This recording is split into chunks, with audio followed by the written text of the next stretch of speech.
सलाम अलैकुम नसीर भाई। वालेकुम अस्सलाम गौड़े। अरे वाह, बहुत दिनों के बाद आप दोनों नीचे उतरे सब्जी लाने के लिए।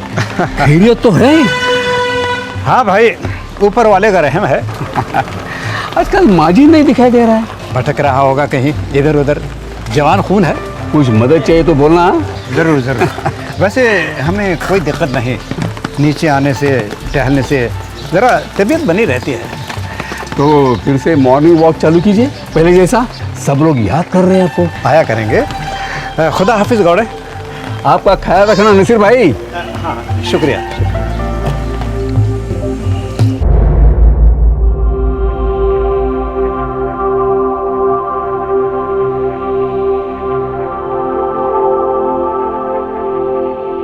हाय माजिद, कैसे हो? बढ़िया। पर चेहरे से लग नहीं रहा, थोड़े परेशान लग रहे हैं। अब क्या बताऊं वर्मा, एक बार अब्रोड काम कर लो ना, कोई नौकरी रास नहीं आती। अब यार इंडिया में तो मैं दुबई वाली सैलरी तो कोई देने से रहा है ना। आज एक 5 स्टार होटल के डायरेक्टर से मिलके आया। अच्छा, एवं ही ऑफर था। काम में मजा भी तो आना चाहिए ना। हाँ ये बात तो है। Anyway, best of luck. ढूंढते रहो, देखना अच्छा ना कुछ मिल ही जाएगा। नहीं वर्मा, ढूंढने से कुछ नहीं मिलता, मांगने से भी नहीं।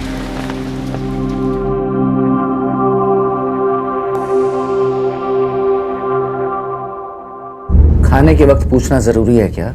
बिगड़ते क्यों हो माजिद? तुम आज इंटरव्यू देने गए थे ना, इसलिए पूछा कैसा रहा। बकवास रहा। क्यों? मना कर दिया मैंने, फालतू ऑफर था। अरे दुबई वाला स्टैंडर्ड ही नहीं है। दुबई को अब 4 साल हो गए माजिद, अब कहीं ना कहीं से तो शुरुआत करनी है ना। क्यों करूं? कोई कल का ग्रेजुएट नहीं हूं मैं। 25 साल का एक्सपीरियंस है मेरा। मैं कहता हूँ अगला जो ऑफर मिले ले लो। इतने एक्सपीरियंस के बाद फटाफट सीढ़ी चढ़ जाओगे। नहीं अबू, जब तक मेरे लेवल का जॉब नहीं मिलता ना, मैं कहीं ज्वाइन नहीं करूंगा। तब तक शराब भी मत पीना, समझे? हमें प्लीज, बच्चा नहीं हूं मैं। तुम्हारा नवाज अब बच्चा नहीं रहा, दिन ब दिन बड़ा होता जा रहा है, और साथ ही साथ तुम्हारा शराब पीना भी बढ़ता जा रहा है। बच्चे सब समझते हैं। सुकून से रोटी भी नहीं खाने देती आप। सुकून कमाना पड़ता है बेटा, मेहनत का काम है ये। मेहनत करने से नहीं डरता हूं मैं, आप कतराते हैं मेरी मदद करने से।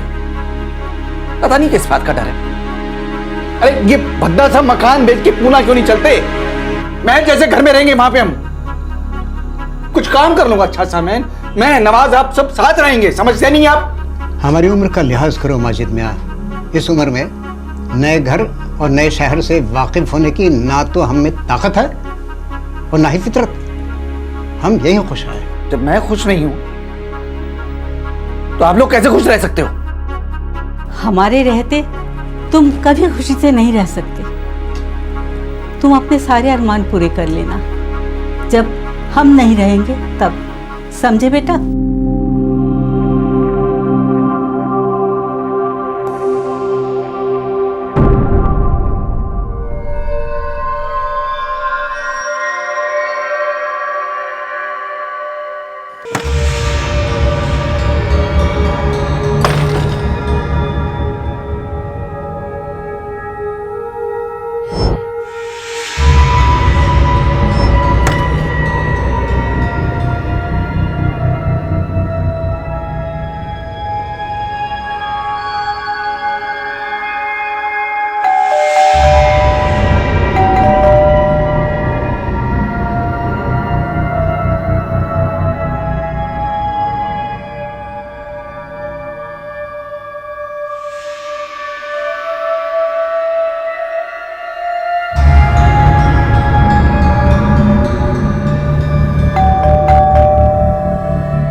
हेलो जीनत बेटा, गौड़े अंकल बोल रहा हूँ। गौड़े अंकल, आदाब। कैसे हैं आप? नसीर भाई और श्यामा भाभी आपके घर आई है? नहीं तो बेल बजाए जा रहा हूँ, लेकिन माजिद भाई के साथ कहीं बाहर गए होंगे अंकल। दरवाजे पे 4 दिन का दूध पड़ा है और अंदर से एक अजीब सी बदबू आ रही है।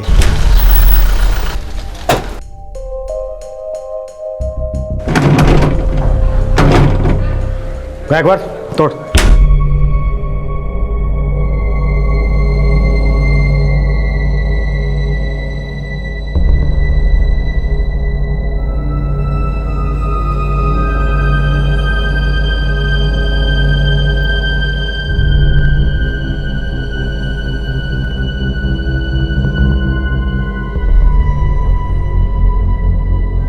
कौन रहता है यहाँ? जी, माजिद, इनका बेटा।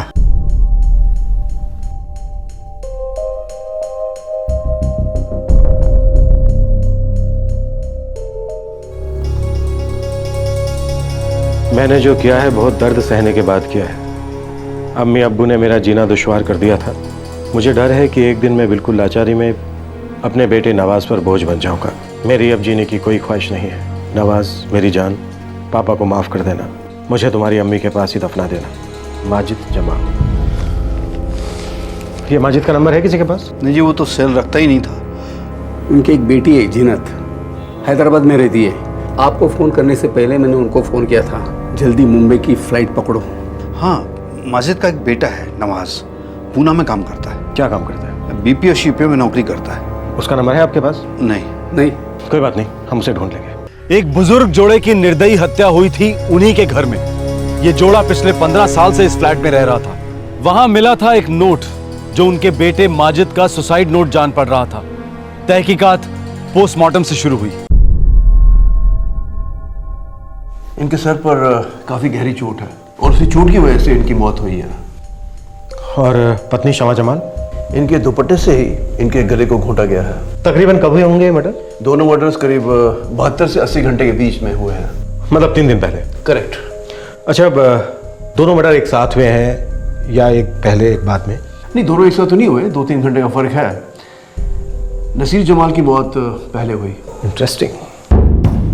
सच कहूं तो माजिद थोड़ा सा क्रैक सा था साहब।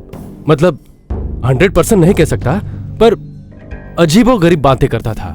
बहुत टाइम से बेकार था, उसको नौकरी नहीं मिल रही थी। नसीर भाई और श्यामा भाई बहुत परेशान रहते थे। कोई अड्डा, कोई ठिकाना जहां वो आता जाता था? कोई दोस्त वोस्त? किसी को कुछ नहीं बताता था। पिछले कुछ दिनों में तुमने कहीं आते जाते देखा उसे? नहीं साहब, माजिद को पहचानना बहुत मुश्किल है। वो यहाँ दिखता ही नहीं था। और कुछ? एक बिल्डिंग की बाई है जो उसके घर में काम करती थी। साहेब, देवा शपथ खरं सांगते, मुझे सच में कुछ भी नहीं पता है। कितने बजे जाती थी उनके यहाँ काम करने? सुबह 8:30 बजे शमा ताई और नासिर भाव के यहाँ काम करती थी। पिछले 3 दिन से जा रही थी क्या उनके यहाँ काम करने? गई थी ना साहब, 4 दिन पहले लास्ट गई थी। तब घर पर वो भी था ना। वो कौन? वो साला खड़ूस चक्रम मजिद।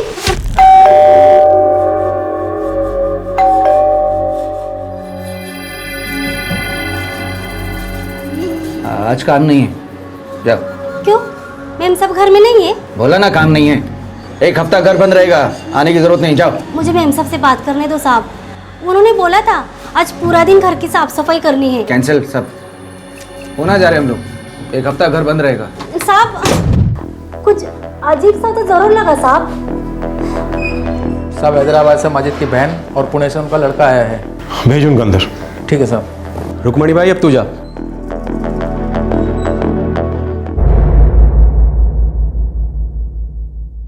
हमें माजिद पर शक है, पर माजिद अभी तक ट्रेस नहीं हुआ है। आप लोगों को कोई आइडिया? सर, मेरे माजिद भाईजान थोड़े डिस्टर्ब जरूर थे, पर वो अम्मी अब्बू के साथ ऐसा कुछ नहीं कर सकते। अभी पिछले हफ्ते ही दिनों से बात हुई थी। अब्बू दवाएं टाइम पर ले रहे हो ना? हाँ बेटी, और तुम्हारी अम्मी भी अपना इंसुलिन टाइम पर ले रही हैं और कभी कभार एक आध जलेबी भी खा लेती हैं। खाने दीजिए, पर एक जलेबी के लिए पूरे 2 राउंड लगवाइएगा पार्क में। वैसे अब्बू, आप बराबर जा रहे हैं ना वॉक पर? बेटा कोशिश तो करते हैं, लेकिन आजकल उतने वॉक्स हो नहीं पाते हैं। आप में और अम्मी में अभी बहुत ताकत है। आप वादा कीजिए, आप हर रोज जाएंगे वॉक पर। अच्छा मेरी अम्मी, अब बता तुम कैसी हो? अल्लाह का करम है, सब ठीक चल रहा है। अच्छा अब्बू, जरा माजिद भाई से बात करवाओ ना। अच्छा, माजिद, जीनत का फोन। हाँ जीनत, खैरियत? बिल्कुल भाईजान, आप ठीक हैं? हाँ, मुझे क्या होने लगा भला? नहीं, वो आप थोड़ा अपनी जॉब को लेकर परेशान थे ना। तुम भी मेरी जॉब को लेकर परेशान हो? तुम्हें भी निखट्टू लगता हूँ मैं? नहीं भाईजान, ऐसा क्यों सोचते हैं आप तो इतने एक्सपीरियंस्ड हैं। इस एक्सपीरियंस का अचार डालूं मैं? मुझे नवाज की उम्र के बच्चों का असिस्टेंट बनने को कहते हैं। इंशाल्लाह सब ठीक हो जाएगा। मैं रोज आपके लिए दुआ करती हूँ। थोड़ी दुआ अपने अम्मी और अब्बू के लिए भी किया करो, वो भी बड़े परेशान रहते हैं मुझे लेके। वैसे भाईजान, आप सेल फोन क्यों नहीं रखते? सेल फोन गुलामी है जीनत। मैं किसी के बाप का नौकर नहीं हूँ कि जब चाहे कोई मुझसे बात करे। ठीक है भाईजान, पर आप, अम्मी, अब्बू सब लैंडलाइन पर ही मिलते हैं। कभी इमरजेंसी हो गई तो। जब हम छोटे थे तब तो सेलफोन नहीं था, और जब अब्बू छोटे थे तब तो शायद लैंडलाइन भी नहीं था। ज़ीनत, थोड़ी अम्मी से भी गुफ्तगू कर लो, हैं? उनके पास भी 2-4 किलो शिकायतें होंगी मेरे खिलाफ। माजिद काम का न काज का, दुश्मन अनाज का, हैं? भाईजान तीखी बातें करते जरूर थे, लेकिन हमेशा मजाक में। वो किसी का खून कभी नहीं कर सकते। हमें ये चिट्ठी मिली है वहां से, राइटिंग माजिद की है जी। सुसाइड नोट मालूम पड़ता है। देखिए, हमें डर है कि कहीं माजिद ने अपने आप को मार न डाला हो। अल्लाह न करे ऐसा हो। जीनत जी, हम भी यही चाहते हैं कि ऐसा ना हो, ताकि हम जान सकें कि ये 2 मर्डर कैसे हुए, क्यों हुए। अंधेरी ईस्ट MIDC पुलिस स्टेशन में आपके पिताजी ने 1 नहीं बल्कि 4 बार माजिद के मिसिंग होने की कंप्लेंट लिखवाई है। वो अक्सर उनके कब्र पे जाके बैठते थे सांता क्रूज में। अपनी एक टीम भेजो वहाँ पर। सर वो अक्सर दरगाहों में भी जाते थे। गोडबले, ऐसा करो, सभी दरगाहों पर टीम लगा दो। Yes sir. अब पुणे शिफ्ट क्यों हुए? सर मैं 4 साल पहले यहीं रहता था, मुंबई में। सर पुणे में मेरी जॉब लगी, मुझे वहाँ जाना पड़ा। सर तुम्हारी अपने फादर से बात होती थी टाइम टू टाइम? होती थी, लेकिन सर मुश्किल से महीने में 1-2 बार। तुमने कभी उन्हें पुणे नहीं बुलाया अपने साथ रहने के लिए? कितनी बार बुलाया सर उन्हें, लेकिन वो मेरे साथ उस छोटे पीजी में नहीं आना चाहते। वो पुणे में अपना एक फ्लैट लेना चाहते थे सर, ताकि वहाँ मैं, अब्बू, दादा, दादी जान, हम लोग सब साथ में रहे। अकेला पड़ गया।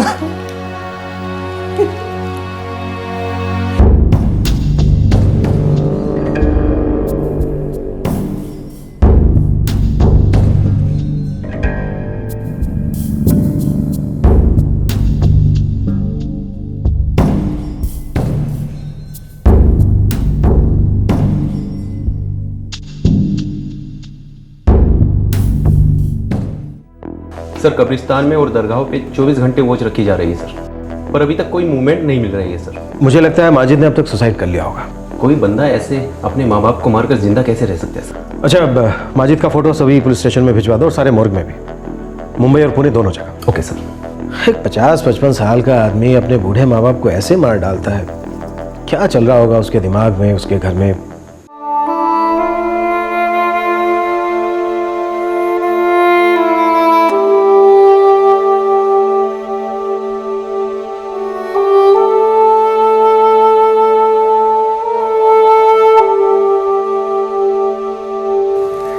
बिस्मिल्लाह वाला मिलाती रसूल अल्लाह।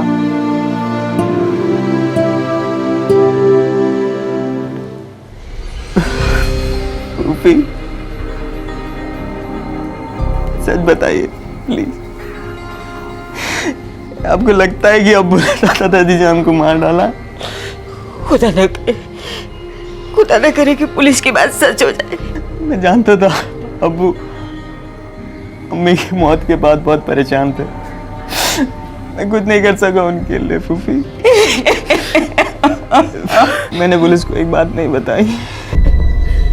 पिछले हफ्ते वो पुणे आए थे मुझसे मिलने। अबू, एक रात के लिए तो रुक जाइए मेरे साथ। नहीं बेटा, तुम पीजी हो किसी के यहाँ, एतराज होगा उन्हें। एतराज नहीं होगा उनको, मैंने उन लोगों से बात कर ली है, वो लोग माइंड नहीं करेंगे। मैं माइंड करता हूँ बेटा, मुझे अच्छा नहीं लगता। किसी की मेहरबानी से बहुत तकलीफ होती है मुझे। अच्छा ठीक है, 1 महीने बाद मेरी सैलरी इंक्रीज हो रही है, मैं यह फ्लैट रेंट पे ले लूंगा। ओके, तब आएंगे ना आप मुझसे मिलने? इंशाल्लाह हमारे पास बहुत जल्द पूना में 3 BHK होगा अपना। एक कमरे में तुम रहना, एक कमरे में तुम्हारे दादा दादी जान,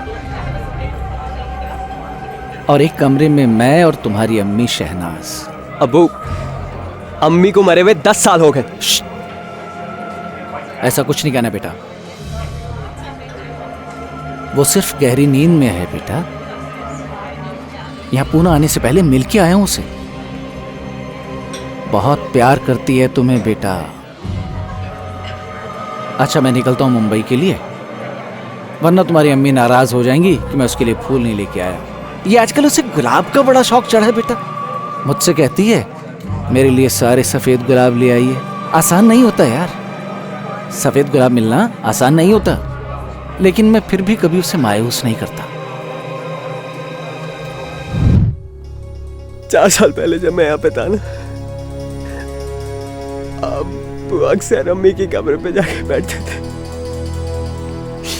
घंटों बैठे रहते थे वहां पर, उनसे बातें करते थे,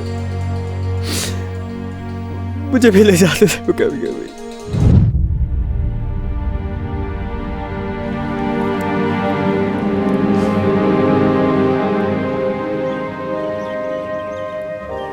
अबू चलिए, मेरे को कॉलेज के लिए लेट हो रहा है, चलिए। पहले अपनी अम्मी को किस्से तो दो। अच्छे से करो बेटा, अम्मी नाराज हो जाएंगी।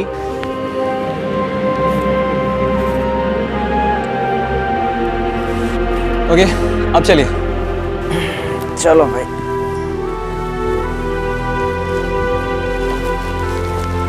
नवाज, वो बुला रही है। हाँ हाँ, पूछता हूँ।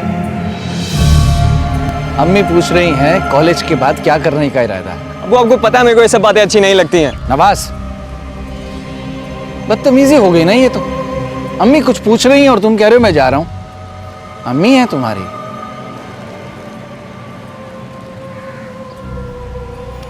मेरी जान, मेरा सब कुछ। जो बंदा अपनी बीवी से इतना प्यार करता है, अपने अम्मी अब्बू का खून क्यों करेगा? तो फिर मैं नहीं मानता अब्बू ने किसी का खून किया है। अल्लाह करे तेरी बात सच हो बेटा, अल्लाह करे माजिद भाई जिंदा हो। फूफी, आप परेशान मत होइएगा। हाँ, पुलिस वगैरह का मैं सब देख लूंगा। रोज फोन करना नवाज। ठीक। और एक बात। बोलिए फूफी। अम्मी अब्बू तो अब रहे नहीं, माजिद भाई का भी कोई भरोसा नहीं। क्यों ना हम अम्मी अब्बू का फ्लैट बेच दें और उसके पैसे से तुम खुद का पुणे में अपना फ्लैट खरीद लो। यही तो अब्बू का सपना था ना फूफी। कड़वी सच्चाई ये है कि तुम्हारे अब्बू अब ना होने के बराबर हैं। पीछे मुड़ के मत देख, तुम्हें अब आगे की ओर देखना है। एक तरफ माजिद जमाल का बेटा नवाज और बहन जीनत ये आस लगाए बैठे थे कि माजिद जिंदा हो और खूनी कोई और हो। दूसरी तरफ मुंबई पुलिस जमीन आसमान एक कर रही थी माजिद जमाल या उसकी लाश को ढूंढने में। पुलिस को किसी और पर शक नहीं था, बस उम्मीद थी कि माजिद जिंदा मिले और ये केस क्लोज हो जाए। सर। हाँ बोलो गॉड बोले। सर, पुलिस स्टेशन और मोर्ग से जवाब आ गया सर, लेकिन सर कुछ पता नहीं चल पा रहा है। शायद शहर छोड़कर कहीं चला गया हो, लेकिन 8 दिन हो गए हैं। मैंने उसका बैंक अकाउंट चेक किया था, उसके अकाउंट में मुश्किल से 2000 रुपए थे। सर, मैंने उसकी बहन और बेटे से बात की है कि घर से कुछ मिसिंग है या नहीं। उन्होंने कहा है कि उन्हें कोई आइडिया नहीं है कि शमा और नसीर के पास कैश या सोना था या नहीं। सर, मुझे लग रहा है कि हमें यह केस क्लोज कर देना चाहिए। नहीं गॉड बोले, अगर सिर्फ माजिद गायब हुआ होता तो शायद हम इस केस को क्लोज कर सकते थे, लेकिन यहाँ तो 2 बूढ़े लोगों का कत्ल किया गया है बेरहमी के साथ। कोल्ड ब्लडेड मर्डर गॉड बोले। यह केस तो अब सोल्व होने के बाद ही क्लोज हो सकता है। तुम ऐसा करो, न्यूज़पेपर और टीवी चैनल को फ्लैश करते रहो, जितना टाइम लगता है उसको लगने दो। Okay sir.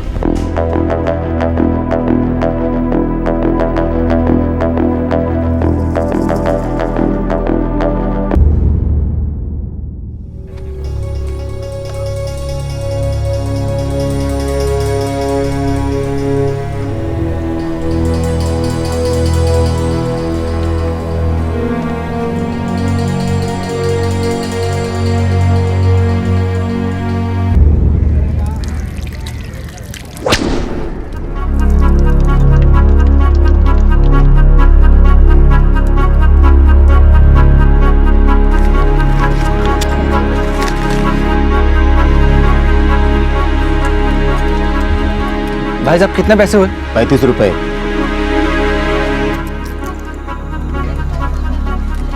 ₹32 भाई साहब, चलेगा क्या? साले पैसे कम थे तो ऑर्डर क्यों दिया? डकार गया, पैसे कम हैं।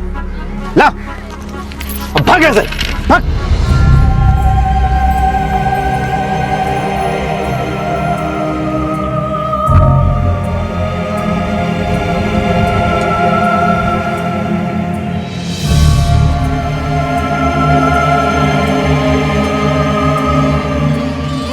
खाना लग गया है। अपने अब्बू से बोलो गरम रोटी खा ले आकर।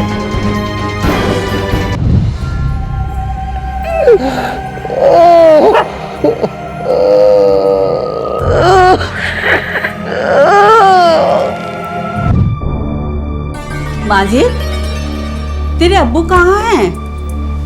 अब्बू सो रहे हैं अम्मी। अरे आज तक इतनी देर तक तो वो कभी नहीं सोए। देखो जाकर कहीं तबीयत वबीयत तो खराब नहीं हो गई। नसीर, अम्मी। उठो नसीर, क्या हुआ? अब्बू शहनाज की तरह गहरी नींद में चले गए अम्मी। क्या बकवास कर रहे हो? तुमने अपनी गोलियां ली कि नहीं? चलो हटो, मुझे देखने दो। अम्मी अम्मी अम्मी मैं और अब्बू और मैं हम दोनों क्या बातें कर रहे थे, बहस कर रहे थे अम्मी। माजिद, मुझे इस मसले पर और कोई बात नहीं करनी है, बस। आपके बस कहने से मैं चुप नहीं रह सकता अब्बू। 55 बरस उम्र हो रही है मेरी। इस उम्र में अब नई नौकरी तो मिलने से रही। आप बूढ़े हैं, मैं भी तो बूढ़ा हो रहा हूं। मेरी प्रॉब्लम समझिए आप। प्रॉब्लम कुछ भी हो, ये घर तो नहीं बिकेगा माजिद। तुम्हारी अम्मी और मेरे सर की ये छत क्या मायने रखती है, तुम समझोगे नहीं। 80 लाख का ऑफर है पूना के अंदर, 3 BHK 50 के अंदर अंदर आ जाएगा। 10 लाख की मैं आपके नाम FD करा दूंगा, 10 लाख की अम्मी के नाम, और 10 लाख में मैं पोल्ट्री फार्म खोल लूंगा। सब प्लान्ड है आपको। जब सब कुछ प्लान कर ही चुके हो तो पैसों का इंतजाम भी खुद ही कर लो। मैं और तुम्हारी अम्मी किसी नए शहर में शिफ्ट नहीं कर सकते। शहनाज से बात की मैंने अब्बू, शहनाज भी यही चाहती है। आप एक बार हाँ कर दीजिए, सब ठीक हो जाएगा। बेटा, तुम सबसे पहले अपने आप को सही करो। उस साइकियाट्रिस्ट को फोन। चुप रहिए आप। जब भी कोई काम की बात करता हूं वो साइकियाट्रिस्ट को ले आता है बीच में। अच्छा नहीं लगता है मुझे, घुटन होती है मुझे। तो तुम पुणे जाकर के नवाज के साथ में क्यों नहीं रहते? दिन रात हमको क्यों परेशान करते हो? आखिरी बार कह रहा हूं कि ये घर नहीं बिकेगा।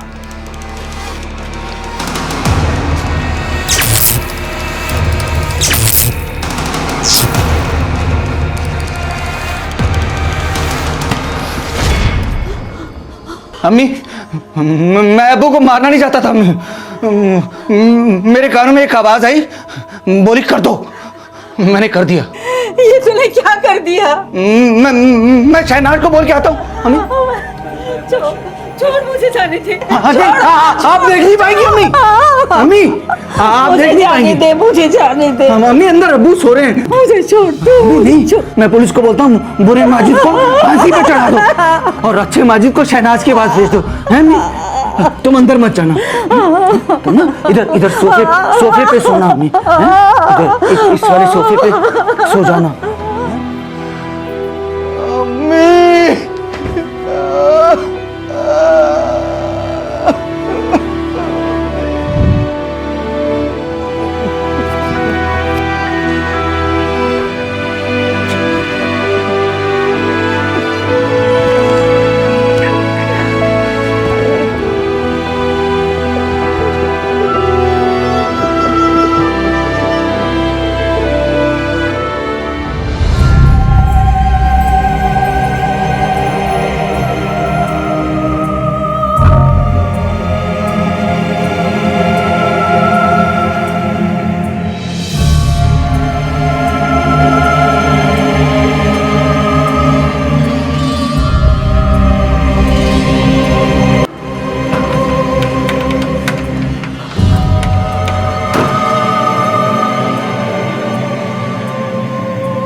भाई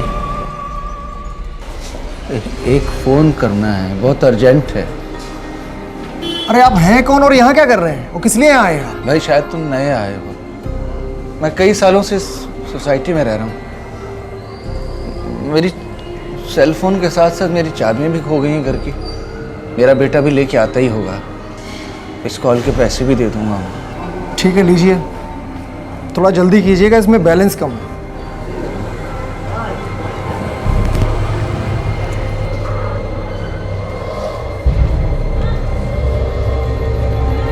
नवाज, अबू,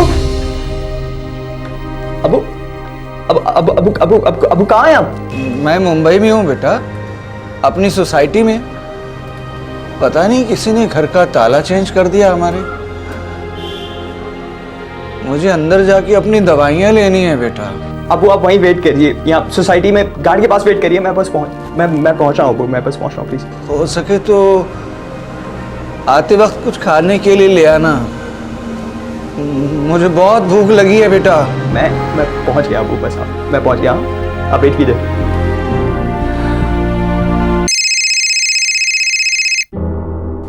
हेलो सर, मैं नवाज बोल रहा हूँ, माजिद जमाल का बेटा सर। हाँ नवाज बोलो। सर मेरे फादर सोसाइटी में सर, सिक्योरिटी के पास में है। आप एक बार जाके देख लीजिए, मैं वो मेरा वेट कर रहे हैं वहाँ पे सर। नवाज, मुझे फोन करके तुमने बहुत अच्छा किया, थैंक यू। सॉरी अब्बू, माफ कर दें।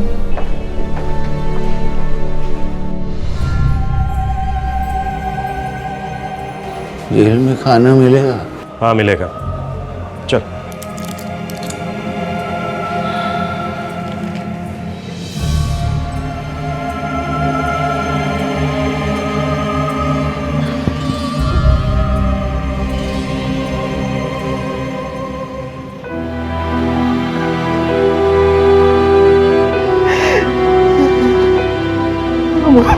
मुझसे गलती हो गई अब्बू। नहीं बेटा, नहीं, गलती तो मुझसे हुई है बेटा। तुमने तो सही काम किया बेटा। अपने अम्मी अब्बू को मारना नहीं चाहता था बेटा, बस वो गुस्से में अचानक सब हो गया। साइकेट्रिक ट्रीटमेंट बंद नहीं करता ना, और दवाएं लेता रहता तो इतना पागल नहीं होता मैं। अब आप परेशान नहीं होना, सब ठीक हो जाएगा अब्बू। चुपचाप वो नौकरी ले लेनी चाहिए थी जो मिल रही थी। पैसों के लिए अपने बूढ़े माँ बाप को परेशान तो नहीं करता मैं। मुझे तो दोज़ख में भी जगह नहीं मिलेगी बेटा। आप शांत हो जाइए, सब ठीक हो जाएगा अब्बू। एक आखिरी ख्वाहिश है, अपने दादा जान और दादी जान की कब्र पे जाके मेरी तरफ से माफी मांग लेना बेटा, और अपनी अम्मी की कब्र पर भी जाना। अपनी अम्मी को बोलना मैं उसे कभी मुंह नहीं दिखाऊंगा।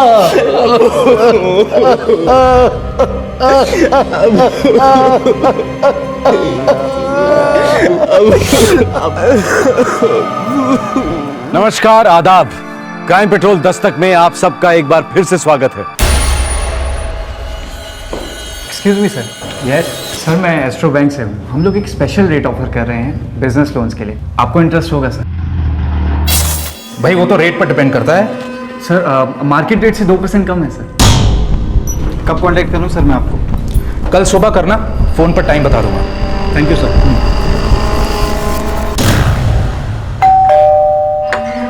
हेलो सर, कैसे हैं आप? आओ अंदर आओ।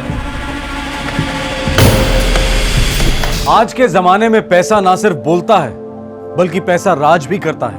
फास्ट पेस जिंदगी के सुख चैन की सभी चीजें शैतान के नुमाइंदों की तरह युवा पीढ़ी के आसपास मंडराती रहती हैं, उन्हें फुसलाती हैं। कुछ लोगों को फिसल कर जुर्म की खाई में गिरने में देर नहीं लगती, लेकिन इस खाई में सच्चाई और इंसानियत का नामो निशान तक नहीं होता। इस खाई में रहने वालों को पहचानना आसान नहीं होता, क्योंकि शैतान हमारे बीच में है। इसलिए जब कोई शराफत का चोगा पहने हुए आपसे आपकी डिटेल्स मांगता है तो आपको जुर्म की दस्तक आसानी से सुनाई नहीं देती। जून 2011, इंदौर, मध्य प्रदेश।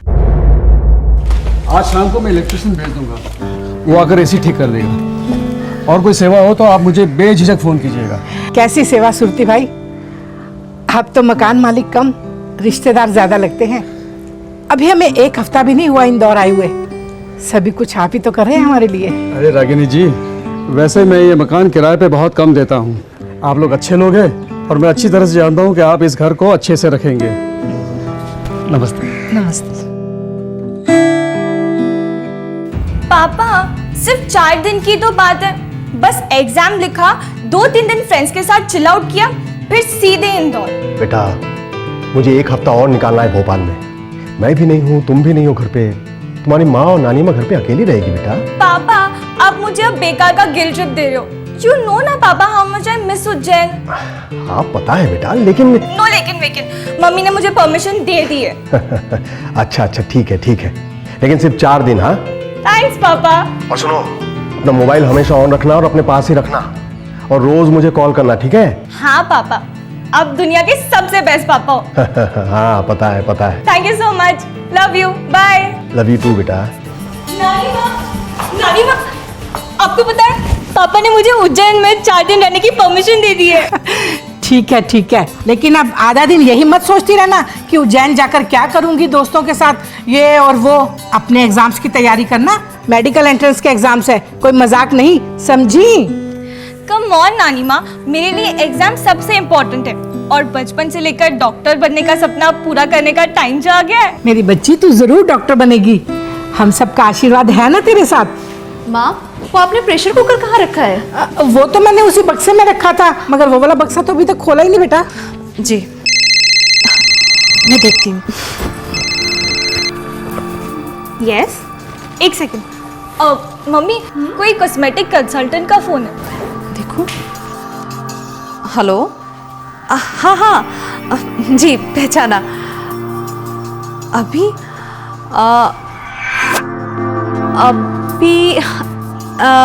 ठीक है, आप 5:30 बजे तक आ सकती हैं। वो अभी मैं थोड़ा बिजी हूँ। हाँ 1 घंटे में फ्री हो जाऊंगी।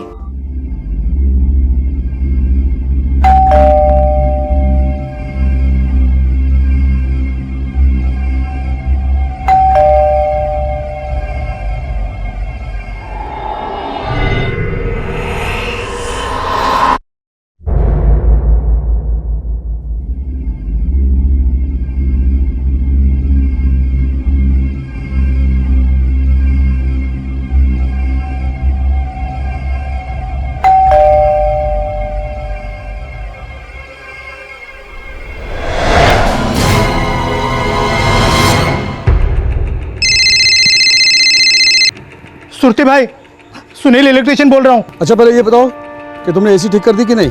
ये यहाँ सब गड़बड़ हो गया है। क्या मतलब? दरवाजे के बाहर काफी खून पड़ा है। क्या?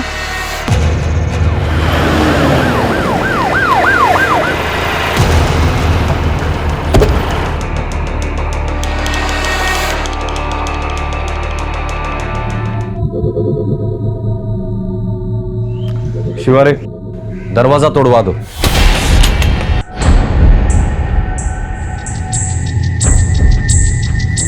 सर सारा कीमती सामान साफ किया गया है, मोबाइल फोन तक नहीं छोड़ा उन लोगों ने। इन तीनों में से किसी का मोबाइल नहीं मिल रहा है। खिड़की तोड़कर अंदर आए थे क्या? नहीं सर, आए तो दरवाजे से ही है, क्योंकि मैंने सारी खिड़कियां चेक की है। साहब तीनों लेडीज के पास मोबाइल फोन थे।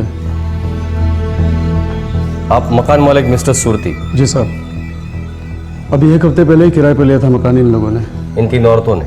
नहीं साहब, ये मधु जी है, इनके मिस्टर हैं, बैंक में काम करते हैं, नीलेश नाम है उनका, भोपाल गए हैं बैंक के काम से। ये उनकी माँ होगी? नहीं साहब, सास है, मधु जी की माँ और ऐश्वर्या की नानी जी। कहाँ से आए थे ये लोग? उज्जैन से। नीलेश की वहाँ कुछ सालों तक पोस्टिंग थी, अभी अभी ट्रांसफर हुआ था यहाँ इंदौर में। नंबर है उसका? सर मैंने फ़ोन तो कर दिया है। ठीक है, फॉरेंसिक टीम का काम हो जाने के बाद तीनों बॉडीज को पोस्टमार्टम के लिए भेज दो। ये कॉस्मेटिक का सामान यहाँ पड़ा है, इस्तेमाल नहीं हुआ है। ये ट्रिपल मर्डर एक पॉश हाउसिंग कॉलोनी में इतवार को हुआ, जब ज्यादातर लोग घर में होते हैं। इस भयंकर हत्याकांड ने हर इंदौर वासी को दहशत के पसीने में भिगोकर रख दिया। मध्य प्रदेश पुलिस पर इस केस को लेकर जबरदस्त प्रेशर था, लेकिन दिल्ली अब भी काफी दूर थी।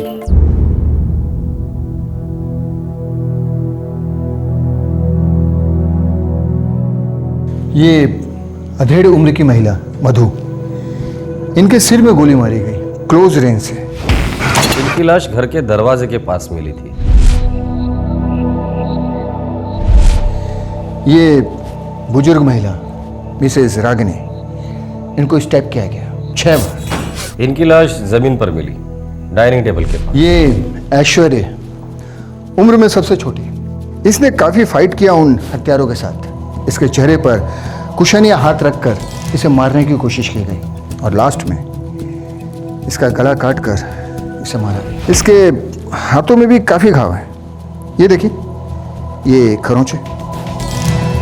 इसकी लाश सोफे पर मिली थी। इंस्पेक्टर साहब, 3 मौतें हुई हैं, लेकिन ब्लड सैंपल्स हमारे पास 4 हैं। चौथा ब्लड सैंपल कातिल का? डेफिनेटली उन्हीं में से किसी एक कातिल का है, क्योंकि 3 हत्याएं कोई अकेला नहीं कर सकता। 2 या 2 से ज्यादा लोग इस हत्या में इन्वॉल्व हैं और इनकी टोली के किसी एक को बहुत गहरी चोट लगी है। उसका काफी खून बहा है। लगता है किसी नई टोली का काम है ये। सर, सोना, कैश, मोबाइल फोन कुल मिलाकर 1.5 लाख का सामान लूटा गया है, लेकिन वहां पे कपबोर्ड है जिसमें कुछ और जेवर है, उन्हें टच भी नहीं किया गया। या तो कोई पेशेवर लुटेरे है या फिर कोई करीबी। कोई तो हमें गुमराह करने की कोशिश कर रहा है।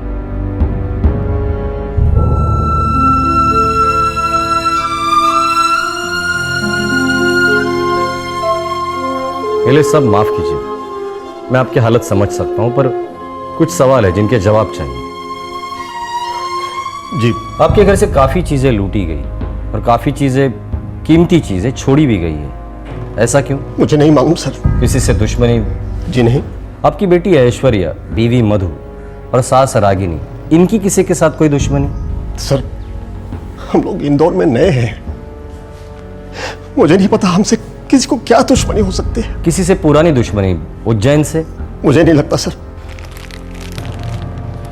ये नोवेला ब्यूटी प्रोडक्ट्स आपकी बीवी मधु के लाश के पास मिले, ब्रांड न्यू है, इसके बारे में कुछ बता सकते हैं आप? मुझे कुछ नहीं पता सर, मुझे सिर्फ इतना पता है कि मेरे सब अपने खत्म हो गए, एक पल में सब कुछ खत्म हो गया सर।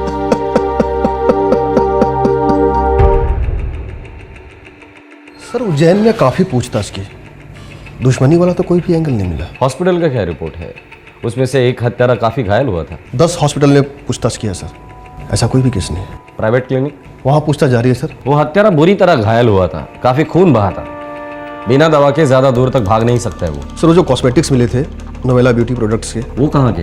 कंपनी तो मुंबई की है सर, लेकिन अपने इधर जो ग्लास्को मॉल है ना, उसमें एक है सलून, कपिल सलून, वो लोग उसके लिए मार्केटिंग करते हैं। ये ऐश्वर्या, उसकी माँ मधु और उसकी नानी रागिनी, इन तीनों में से किसी न किसी का कनेक्शन उस प्रोडक्ट से।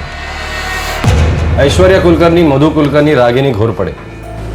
सर, मैंने इन लोगों का नाम आज तक नहीं सुना और हमारे सैलून के साथ इनका कोई कनेक्शन नहीं है। लाश के पास हमें आपके कंपनी के प्रोडक्ट्स मिले, ब्रांड न्यू, जिसका प्लास्टिक कवर भी तोड़ा नहीं था। सब हम इन प्रोडक्ट्स को मार्केट करते हैं और हो सकता है उन तीनों में से इन प्रोडक्ट्स को किसी ने खरीदा। ठीक है, अब ये प्रोडक्ट्स बेचती कैसे? हमारी सेल्स टीम है जो कुछ दुकानों को टारगेट करती है और कुछ हाउसवाइफ्स को। पूरी टीम की लिस्ट चाहिए अभी।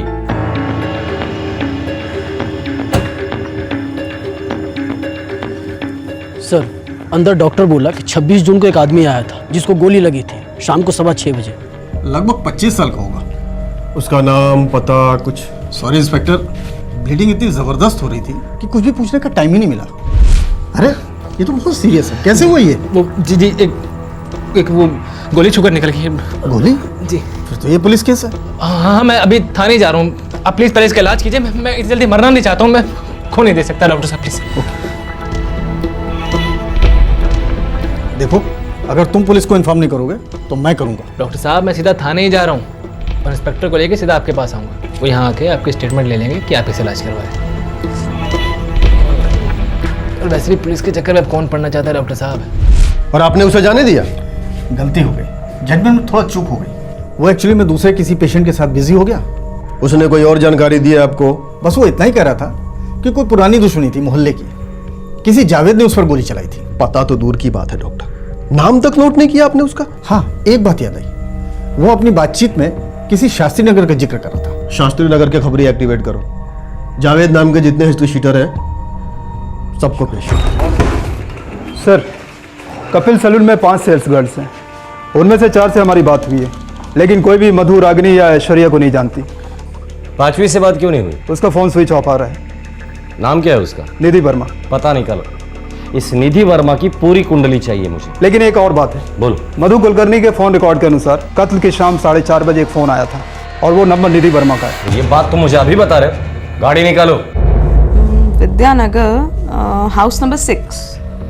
कब से काम कर रही है ये? 4 महीनों से। पर सर वो बहुत अच्छी लड़की है। I mean she is very hard working. मुझे ऐसा लग रहा है कि आप लोगों को कुछ तो गलतफहमी हुई है। विनीता जी, हमारे गलतफहमी का टेंशन आप मत लीजिए। फिलहाल के लिए इतना बता दीजिए, ये निधि वर्मा है कहाँ? सर उसने बताया था कि वो फाइनल ईयर बीकॉम की स्टूडेंट है और उसके एग्जाम्स आ रहे हैं तो छुट्टी पर है। छुट्टी तो अब होगी उसकी, लंबी छुट्टी। जावेद, किस पर फायर किया था तूने? साहब मैंने, खुदा कसम साहब, मैंने किसी पर फायर नहीं किया साहब। मुझे फालतू में फंसा रहे हैं साहब। कौन तुझे फंसाने की कोशिश कर रहा है? एक कमीना है साहब, राजू। उसका और मेरा 36 से आंकड़ा साहब। रहता कहाँ है तेरा ये जानी दुश्मन राजू? ये 14 नंबर साहब, 4 गली छोड़ के साहब। अगर तेरी बात झूठ निकली ना जावेद, तो तू तो अपने कफन का ऑर्डर दे ही दे, समझा? जी हाँ, निधि वर्मा मेरी बेटी है। I am mister Verma. लेकिन बात क्या है? निधि कहाँ है? निधि एग्जाम देने गई है, लेकिन बात क्या है? उसका सेल फोन बंद है। एग्जाम हॉल में सेल फोन अलाउड नहीं है। वर्मा जी, कल शाम से उसका फोन बंद है। अरे तो पढ़ने में बिजी रही होगी। एग्जामिनेशन हॉल कहाँ है? बेतमा कॉलेज। ठीक है, लेकिन अब तो बताइए बात क्या है? जैसे ही मुझे पता चलेगा सबसे पहले मैं आप ही को आकर बताऊंगा वर्मा जी। तब तक थोड़ा हिम्मत से काम लीजिए। कोई बुरी खबर है? जी नहीं, शायद बहुत बुरी खबर है। सर राजू मेरा भाई है। तो तुम्हारा ये भाई राजू अभी कहाँ है? सर नहीं पता। सर वो कभी भी बताकर नहीं जाता। उसका हाल ही में लिए हुआ फोटो और सेल नंबर दो। Cell number. Sir 78689838। Sir switch off है। उसका फोटो लेके आओ। अब किस लफड़े में पड़ गया है मेरा बेटा? इसके पहले आपका बेटा कितने लफड़े में फंस चुका है? उसका सबसे बड़ा लफड़ा तो वो जन्मजली लड़की है। उसके चक्कर में पड़कर बर्बाद हो गया है मेरा बेटा। कौन है वो लड़की? क्या नाम है उसका? सर उसका नाम निधि वर्मा है। बहुत ओवर स्मार्ट बनती है सर, और मेरे राजू भैया को उसी ने अपने कंट्रोल में कर रखा है। सर ये राजू हिस्ट्री शीटर लगता है। उसके फोटोग्राफ मैंने सारे पुलिस स्टेशन में बांट दिया है। जरूर इन्वॉल्व होगा वो लड़की निधि वर्मा, वो भी इस केस में इन्वॉल्व होगी। सर निधि वर्मा।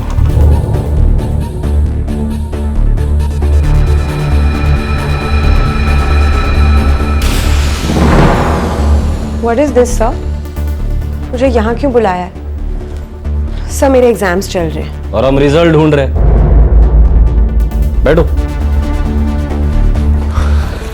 कपिल सलून में काम करती हो, नोवेला ब्यूटी प्रोडक्ट्स की सेल्स एजेंट हो। हाँ सर, करती हूँ अपनी पढ़ाई को सपोर्ट करने के लिए। क्यों, क्राइम है क्या? संडे 26 जून शाम 4:30 बजे तुमने मधु कुलकर्णी को फोन किया था। हाँ सर, किया था। उन्होंने मुझे 5:30 की अपॉइंटमेंट दी थी। फिर? सर मैं वहां गई थी पर कोई दरवाजा नहीं खोल रहा था। मैंने पूरे 15 मिनट्स वेट किया। उनके फोन पे ट्राई भी किया पर फोन स्विच्ड ऑफ आ रहा था। पिछले 3 दिनों से तुम्हारा भी फोन स्विच ऑफ है निधि। सर मेरे एग्जाम्स चल रहे हैं। मैं एग्जाम्स में किसी की कॉल्स नहीं लेती। मुझे एग्जाम पेपर्स के अलावा कुछ दिखाई नहीं देता। खून दिखाई दिया था? क्या? मधु कुलकर्णी के दरवाजे पर खून के धब्बे दिखाई दिए थे। नो सर, पर अगर दिखा होता तो मैं चुपचाप चली क्यों आती? मधु कुलकर्णी को फोन क्यों किया था? उसके घर पे क्यों गई थी? मैं नोवेला कॉस्मेटिक्स की मार्केटिंग कंसल्टेंट हूँ और हमारे नोवेला ब्यूटी प्रोडक्ट्स में मधु कुलकर्णी ने इंटरेस्ट दिखाया। बस। ये मधु मिली थी कहाँ तुम्हें? ग्लासको मॉल में।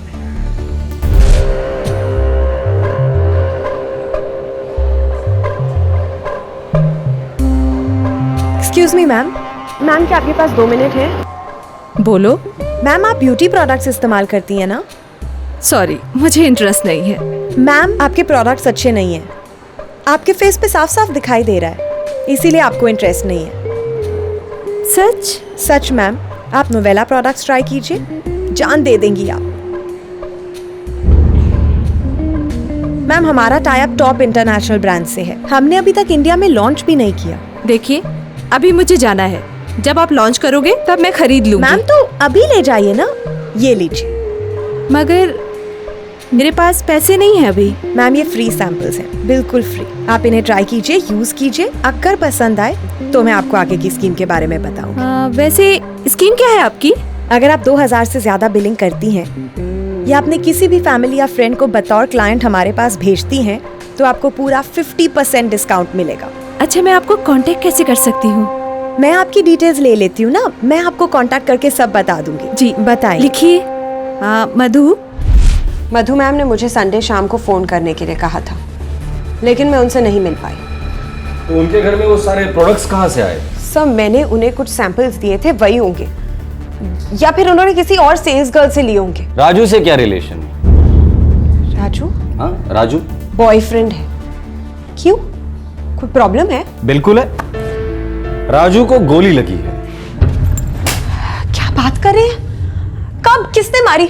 राजू ठीक तो है ना? उसने फोन करके बताया नहीं तुम्हें? सर, मैंने 3 दिनों से फोन ऑफ रखा है एग्जाम्स की वजह से, लेकिन मैं नहीं मानती राजू को गोली लगी। आप मुझे उल्लू बना रहे हैं ना, झूठ बोल रहे हैं ना? वो तो थोड़ी देर में पता चल ही जाएगा कौन झूठ बोल रहा है, कौन उल्लू बना रहा है। निधि, संडे 26 जून को तुमने राजू से बात की थी, पूरे 20 मिनट बात की। सो बॉयफ्रेंड से बात करना भी अब क्या गुनाह है सर? नहीं, पर मर्डर्स भी उसी शाम हुए थे।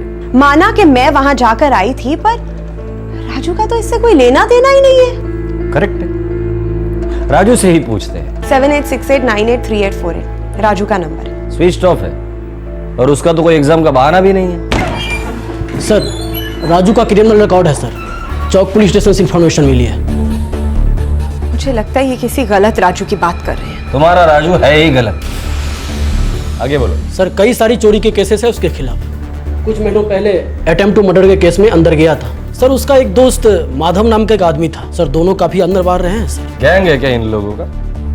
कितने लोग हैं गैंग में? सर प्लीज, अब बहुत हो गया रियली। मैं एक अच्छे घर की कॉलेज स्टूडेंट हूँ, आप ये क्या गैंग वैंग की बातों में मुझे अटका रहे हैं? सर, मेरा कल एग्जाम है। ओके, लगता है कोई कंफ्यूजन है, तुम जा सकती हो। और हाँ, कल के पेपर के लिए ऑल द बेस्ट। 24 घंटे नजर रखना इस लड़की पर, मोबाइल फोन, लैंडलाइन, इंटरनेट सब टैप करना। इसी लड़की के थ्रू हम राजू और माधव की गैंग तक पहुंच सकते हैं। अब कहाँ चली? पापा, मैं फरीदा के यहाँ जा रही हूँ कुछ किताबें लाने। बेटा, तुम मुझसे कुछ छुपा रही है। पुलिस क्यों आई थी? पापा, मैं कुछ छुपा नहीं रही हूँ, पुलिस को गलतफहमी हुई।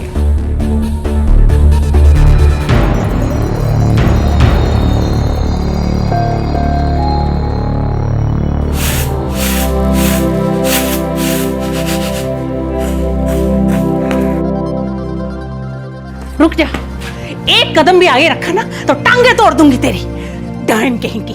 मुझे तुम्हारे मुंह नहीं लगना, मैं तुम्हारे गले पड़ने नहीं आई हूँ, बस राजू के कपड़े लेने आई हूँ। कहाँ मेरा राजू? खा गई उसे? डस गई क्या? तुम राजू की माँ हो इसलिए कुछ बोलूंगी नहीं, लेकिन ठीक है तुम्हारा राजू, मैं ख्याल रख रही हूँ उसका। अरे तेरे साथ रहेगा तो कैसे ठीक रहेगा वो? हाँ, छोड़ क्यों नहीं देती उसे? किसी और को क्यों नहीं पकड़ लेती? निधि, तू इसी वक्त यहाँ से निकल जा, वरना मैं पुलिस को फोन करूंगी। ओह, पुलिस?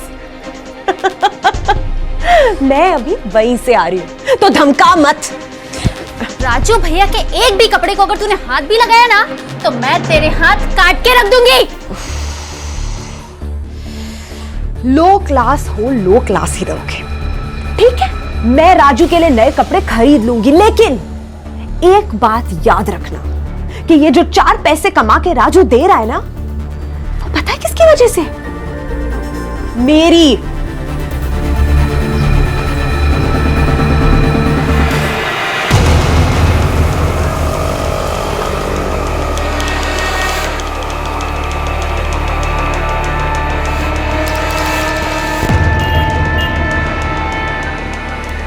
सर, मुझे लगता है निधि वर्मा को पता है राजू कहाँ है। नजर हटने मत देना, उसकी हर एक मूवमेंट की मुझे खबर करते रहना, समझे?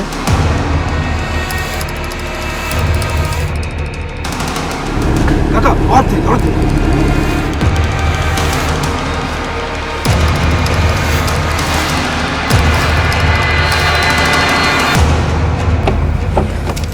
बंद कर। कैसा है राजू? अरे मैं एकदम ठीक हूँ। तू कैसी है मेरी जान? पुलिस जान गई है, हमें फौरन यहाँ से निकलना होगा। जाएंगे कहाँ? रोकड़ा नहीं है, लूट बिका नहीं है अभी तक। डफर, लूट बिक जाएगा। अगर पकड़े गए ना तो जिंदगी खत्म। लेकिन पुलिस को हमारे बारे में पता कैसे चला? क्योंकि हम तीनों में से एक बेअकल इडियट है जिसने फर्श पे से वो नोवेला प्रोडक्ट्स उठाए नहीं,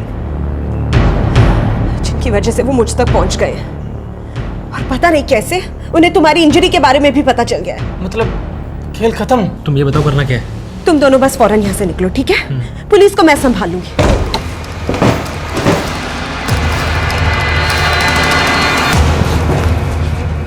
तू हमें संभाल लेगी? लूट और मर्डर करने के बाद पुलिस को कैसे चकमा दे दे, स्पेशल सब्जेक्ट है तुम्हारा। चलो भाई, मैडम और 2 स्टूडेंट को पुलिस स्टेशन लेके चलो, इनका एग्जाम आज मैं लेता हूं।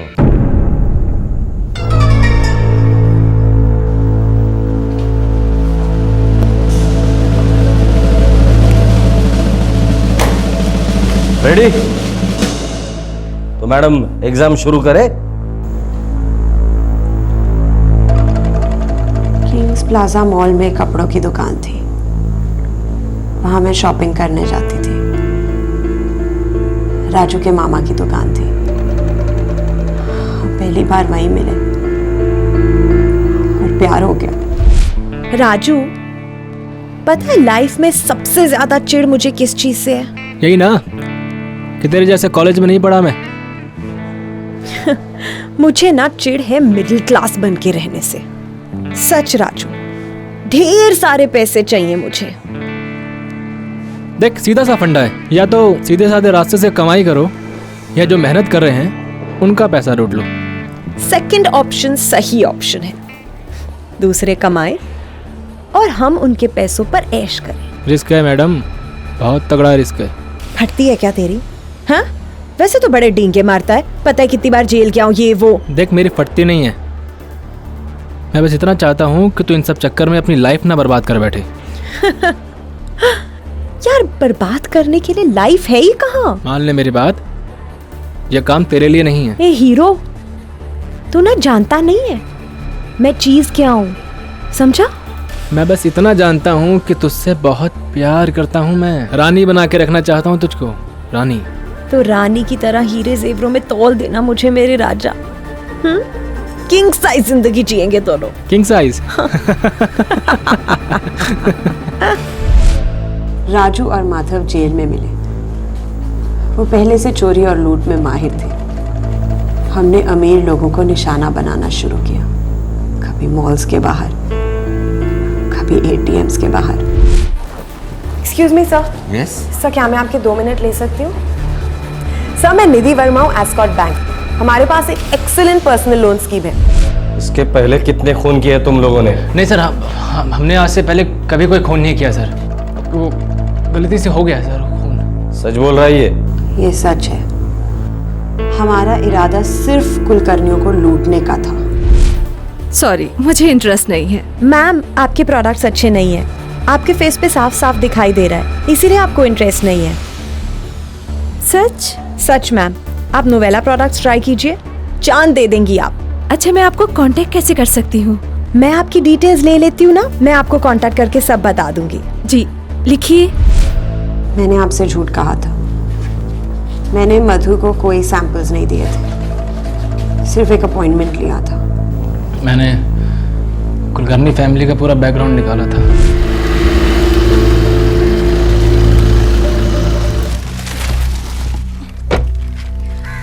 माँ, मुझे ड्राइविंग आती है। लाइसेंस मिलने तक सवाल ही नहीं पैदा होता है ऐशु। और देखो, मुझे बातों में मत फंसाओ। हाँ नानी माँ, अपनी बेटी को समझाइए ना, ऐसा नहीं नहीं करते। इतनी सख्ती से अब बच्चों के साथ कोई पेश आता है?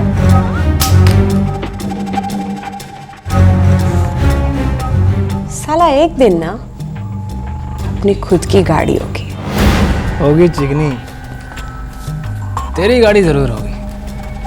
तेरा जो दिमाग है ना बहुत तेज, चुन चुन के शिकार को ढूंढती है तू, चुन चुन के। राजू, इस धंधे में डेयरिंग से ज्यादा ना दिमाग चाहिए होता है। दिमाग, करेक्ट। अच्छा, ये कुलकर्णी लोग अभी अभी शिफ्ट हुए हैं, घर का मर्द भी शहर में नहीं है। अच्छा है, तो इस संडे को कुलकर्णियों का घर साफ करेंगे। तो इस बात पे चीयर्स। चीयर्स। चीयर्स। 26 जून 2011 रविवार की दोपहर थी। आसपास के घरों में ज्यादातर लोग खाना खाकर गहरी नींद में थे, लेकिन ऐश्वर्या, एक होनहार स्टूडेंट, अपने मेडिकल एग्जाम्स की पढ़ाई में लगी हुई थी। जब ऐश्वर्या किताबों में डूबी हुई थी, मधु और रागिनी अपने घर की चीजें अनपैक कर रही थी। इन तीनों को भनक तक नहीं थी कि कुछ ही दूर एक युवती और उसके 2 युवा साथी इन्हें लूटने की फिराक में थे। इत्तेफाक की बात थी कि निधि, जो ओपन यूनिवर्सिटी की छात्रा थी, इस जुर्म को प्लान करने से पहले बाकायदा अपने इम्तिहान भी देने गई थी। निधि बेटा, एक सेकेंड, ये खा के तो जाना। ऑल द बेस्ट बेटा। ऑल द बेस्ट बेटे, दिल लगा के एग्जाम देना। डोंट वरी पापा, इकोनॉमिक्स मेरा फेवरेट सब्जेक्ट है। हेलो मैम, मैं निधि बोल रही हूँ नोवेला कॉस्मेटिक से। एक सेकंड। मम्मी, कोई कॉस्मेटिक कंसल्टेंट का फोन है। देखो। हेलो मैम, क्या आज शाम को मैं आपके घर आ सकती हूँ? आपने कहा था ना संडे शाम को आप फ्री रहेंगी। आप 5:30 बजे तक आ सकती हैं। जी मैम, मैं 5:30 बजे आती हूँ।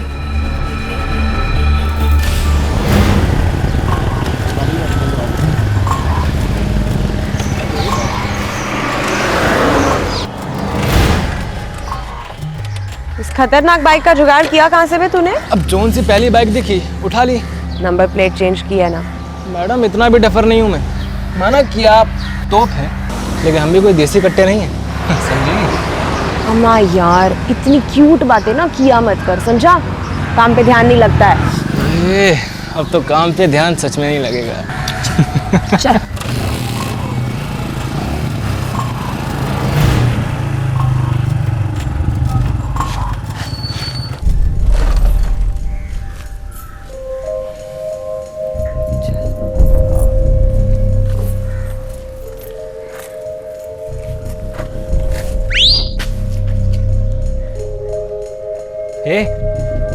पागल है क्या? सोच रहा भी मत, गाड़ी उठाई ना 100% पकड़े जाएंगे। चला जल्दी कर।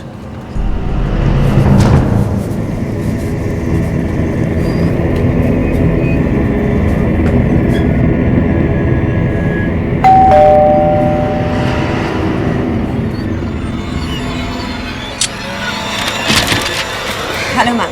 हेलो, कैसे हैं आप? मैं बिल्कुल अच्छी हूँ। आओ अंदर आओ।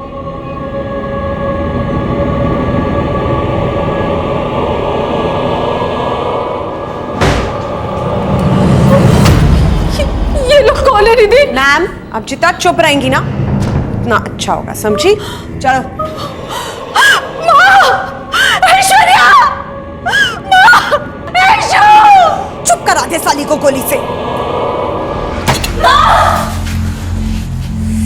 एक और मुसीबत कर दे इसका बेटा। बगीचे में घूम रहे हो क्या? जाओ जाके अलमारियां साफ करो। हाँ,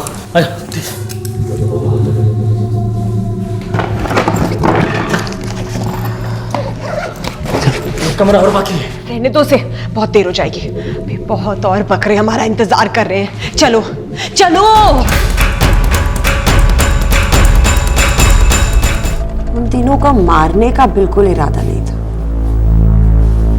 बस हड़बड़ा गए और हो गए। अपने साथ भरा पिस्तौल और चाकू लेकर गए थे और कहते हो सिर्फ लूट का इरादा था? हाँ, सिर्फ लूट का। लेकर जाओ इन्हें। यकीन नहीं होता कॉलेज की पिद्दी सी लड़की इस खूंखार गैंग की लीडर हो सकती है। देखिए, कोई बहुत बड़ी गलती हुई, हमारी बेटी निधि ऐसी नहीं है। अरे फर्स्ट क्लास मिलता है उसको हर एग्जाम में। वो तो हमारी मजबूरी है कि आगे पढ़ाने की हैसियत नहीं थी हमारी। अब आप ही बताइए, ऐसी लड़की कभी लूटपाट खून खराबा कर सकती है क्या? मेरे बेटे को बर्बाद करने वाली एक ही लड़की है और वो है निधि वर्मा। वो जड़ है, उसी ने मेरे भाई का दिमाग खराब कर डाला है। अरे मेरा बेटा तो सुधर रहा था, एक अच्छी सी लड़की से सगाई भी हो गई थी उसकी, पर इस निधि वर्मा ने इसने आके पता नहीं क्या डोरे डाले मेरे बेटे पर।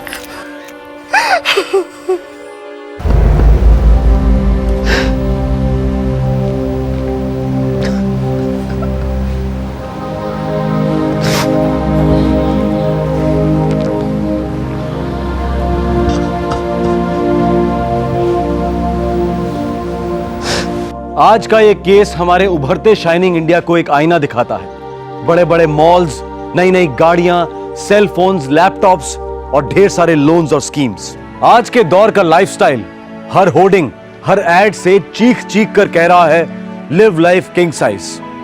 बेचने वालों की लगातार कोशिश रहती है हर इंसान में खरीदने की चाहत पैदा करने की, और फिर इस चाहत को कभी ना खत्म होने वाली भूख बनाने की। जो अफोर्ड कर सकते हैं वो तो अपनी चाहत को पूरा कर लेते हैं, लेकिन जो नहीं कर पाते उनकी चाहत मर तो नहीं जाती, वो और रास्ते ढूंढ लेते हैं अपनी चाहत को पूरा करने के लिए। एक राह भटकी युवती निधि और उसके दो युवा साथी माधव और राजू के लालच की वजह से ऐश्वर्या, उसकी मां मधु और नानी रागिनी, तीनों आम लोगों ने अपनी जान गंवाई। निधि की चिकनी चुपड़ी बातों से मधु को अपने साथ होने वाले जुर्म की दस्तक मिल पाना शायद बहुत ही मुश्किल था। ऐसे वाकयात किसी भी आम इंसान के साथ हो सकते हैं। आज के इस केस में सिर्फ 3 जानें ही नहीं गईं, बल्कि ईमानदारी, संयम और मेहनत करने की फितरत का कत्ल भी हुआ है। आपसे फिर मुलाकात होगी, तब तक अपना ख्याल रखें, सुरक्षित रहें। जय हिंद। इस तरह के और भी एपिसोड देखने के लिए हमारे चैनल को सब्सक्राइब करें और बेल आइकन दबाना ना भूलें।